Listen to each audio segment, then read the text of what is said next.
और बहुत जल्दी से अब आपको ग्राफिक्स के जरिए समझाते हैं कि मोहाली में किस तरह आरोपी ड्राइवर ने वारदात को अंजाम दिया। बिंदुवार समझिए, दरअसल मॉफ्ड पिक्चर के जरिए छात्रा के साथ रेप की वारदात को अंजाम दिया। एक फंक्शन की फोटो को इसने मॉफ्ड किया था, उसके बाद ये लगातार ब्लैकमेल करता रहा। जो 12वीं की छात्र है उसके साथ बताया जा रहा है कि इसने कई बार रेप जैसी जघन्य वारदात को अंजाम दिया।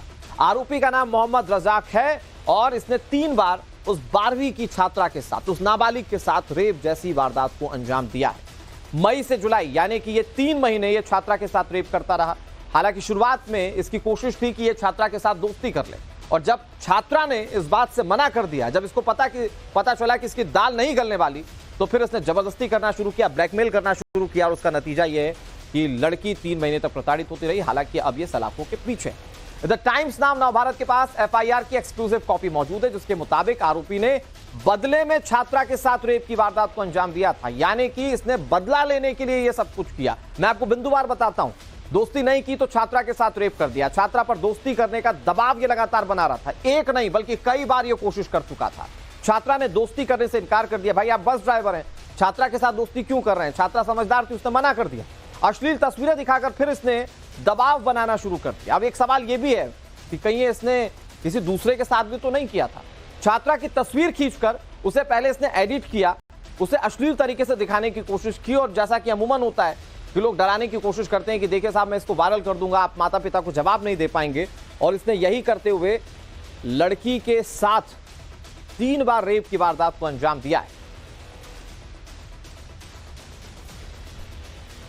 और अमनदीप हमारे सहयोगी ज्यादा जानकारी के साथ जुड़ गए हैं। अमनदीप, इस मामले में पुलिस कैसे कार्रवाई कर रही है? मामला बेहद संगीन है, लड़की नाबालिग है जिसके साथ 3 महीने तक ये प्रताड़ना होती रही।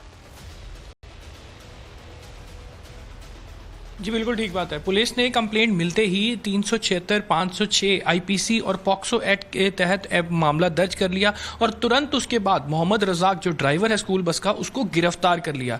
ज़्यादा जानकारी के लिए हमारे साथ एसएचओ हैं जीरकपुर के, जो इस सारे मामले की तफ्तीश कर रहे हैं, जिन्होंने ये एफआईआर की है, तो उनसे बातचीत करेंगे। सर, अगर आप हमें थोड़ी सी जानकारी दे पाएँ कि कब ये आपके पास कंप्लेंट आई थी और किस कॉन्टेक्स्ट में आई थी, किस नेचर में आई थी, और कहां से आरोपी को गिरफ्तार किया गया? एक 17-year-old चाइल्ड है, तो she gave a complaint to our lady officer ASI Nirmal Kaur that accuse जो है मोहम्मद रजाक है, तो for some last few months he is been constantly blackmailing her to make physical relations, and he is also clicked some inappropriate pictures with her, and he was threatening her of dire consequences if she refuses to make the same. So we have registered an FIR 366 under section 376, 506 and 6 POCSO Act.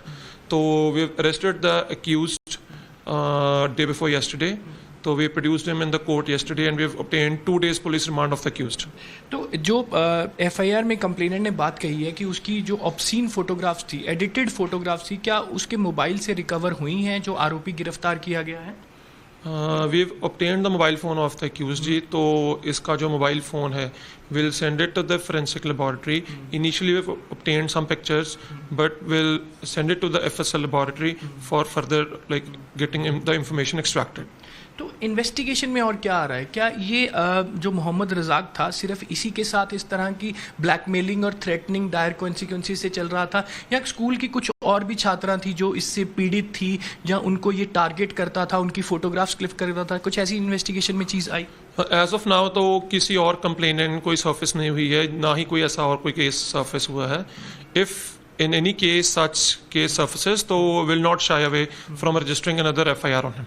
School के administration से आपने बातचीत की कि इस driver के खिलाफ कोई कंप्लेंट आई हो पहले भी, किसी पेरेंट ने या किसी लड़की ने वहाँ पे कंप्लेंट की हो school? We have sent a written intimation to the school authorities intimating about the arrest of the accused and his involvement in such a crime. ठीक है, तो obviously we want to बड़े पैमाने पर कार्रवाई होगी और उम्मीद की जानी चाहिए कि इंसाफ मिले, क्योंकि इस तरह की घटनाएं रुकनी चाहिए। छोटी बच्चियां आखिर कब तक इसी तरह से प्रताड़ना झेलती रहेंगी? बहरहाल शुक्रिया आपका मनदीप हमारे साथ जुड़ने के लिए और तमाम जानकारी देने। छात्रा के साथ रेप की वारदात को अंजाम दिया, दोस्ती करने से मना करने पर नाबालिग को पहले धमकाया, एडिटेड फोटो दिखाकर मई से जुलाई तक रेप जैसी जघन्य वारदात को अंजाम दिया गया।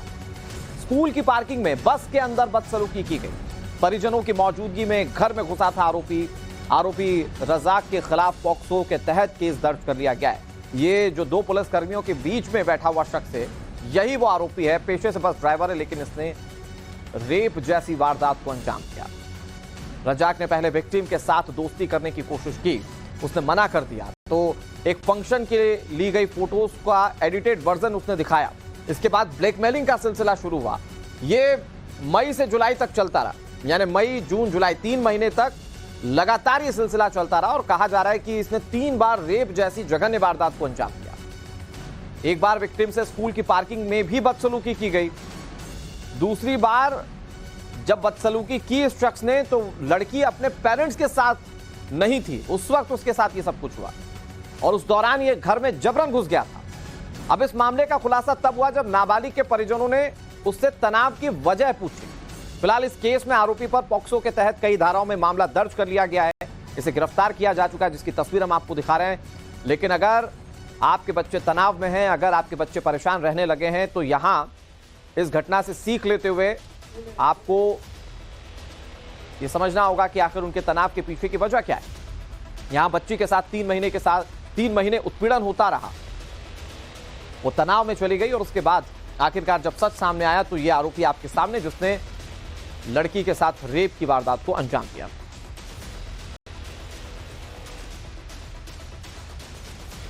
और बहुत जल्दी से अब आपको ग्राफिक्स के जरिए समझाते हैं कि मोहाली में किस तरह आरोपी ड्राइवर ने वारदात को अंजाम दिया। बिंदुवार समझिए, दरअसल मॉफ्ड पिक्चर के जरिए छात्रा के साथ रेप की वारदात को अंजाम दिया। एक फंक्शन की फोटो को इसने मॉफ्ड किया था, उसके बाद ये लगातार ब्लैकमेल करता रहा। जो 12वीं की छात्र है, उसके साथ बताया जा रहा है कि इसने कई बार रेप जैसी जघन्य वारदात को अंजाम दिया।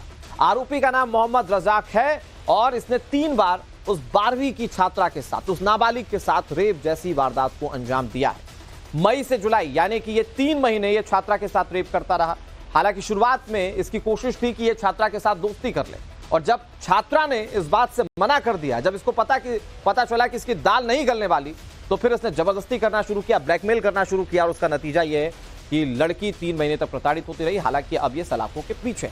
द टाइम्स नाम नवभारत के पास एफआईआर की एक्सक्लूसिव कॉपी मौजूद है, जिसके मुताबिक आरोपी ने बदले में छात्रा के साथ रेप की वारदात को अंजाम दिया था। यानी कि इसने बदला लेने के लिए यह सब कुछ किया। मैं आपको बिंदुवार बताता हूं, दोस्ती नहीं की तो छात्रा के साथ रेप कर दिया। छात्रा पर दोस्ती करने का दबाव ये लगातार बना रहा था, एक नहीं बल्कि कई बार ये कोशिश कर चुका था। छात्रा ने दोस्ती करने से इनकार कर दिया। भाई आप बस ड्राइवर हैं, छात्रा के साथ दोस्ती क्यों कर रहे हैं? छात्रा समझदार थी, उसने मना कर दिया। अश्लील तस्वीरें दिखाकर फिर इसने दबाव बनाना शुरू कर दिया। अब एक सवाल यह भी है कि कहीं इसने किसी दूसरे के साथ भी तो नहीं किया था। छात्रा की तस्वीर खींचकर उसे पहले इसने एडिट किया, उसे अश्लील तरीके से दिखाने की कोशिश की, और जैसा कि अमूमन होता है कि लोग डराने की कोशिश करते हैं कि देखिए साहब, मैं इसको वायरल कर दूंगा, आप माता पिता को जवाब नहीं दे पाएंगे। और इसने यही करते हुए लड़की के साथ 3 बार रेप की वारदात को अंजाम दिया है।